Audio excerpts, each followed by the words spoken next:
was the biggest adjustment for you as you were interacting with these women, that you had to put that filter on, saying, no, no, no, this is a different culture, this is a different society.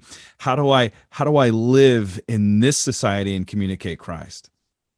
Um, Being a learner and a listener is Mm. huge. Um, I think one of the words that as I work with women, I say, be helpless. Go into a culture helpless, Mm. because once you are helpless, you will ask for help. And that's when you begin to meet people. That's when you begin to connect with people. Um, you know, everything about your washing machine in another country is different than what I grew up with. For Mhm. one lady, what she decided to do so she could be close to women, she got rid of her washing machine and she went to the watering area where the Mm. women all washed their clothes.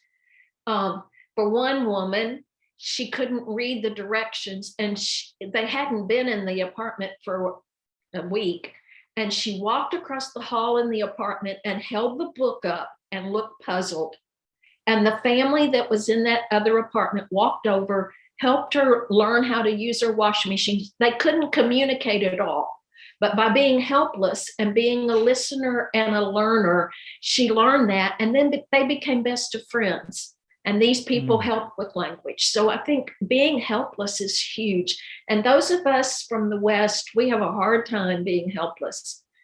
We think we can get in Yeah. our car and we can go wherever we want and all that. Well, in a lot of the Muslim areas we took taxis, Mm. and standing there on the corner to get a taxi, you had to figure out, how do I stop this taxi? And so you learn to watch and you learn to listen.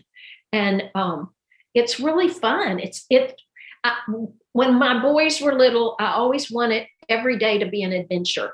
And so Mm. we went on an adventure. And even as they grew up, it was an adventure.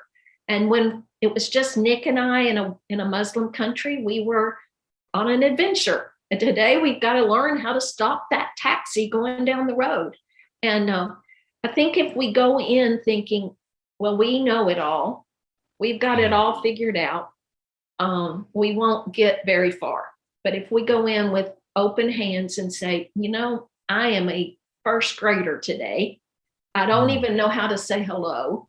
I don't know how to ask how to find the toilet. Mhm. You become a learner, and that's when you have fun. Um, Nick's better at it than I am. I like when I talk in the language, I like to have it all lined out and all perfect, and he just blurts it out. He became, it's like the Balaam and his donkey. You know, one of us blurts it out, and the other's listening to figure out what really is being said, and then I can translate for him, and he can blurt out another thing. So we make a great team together.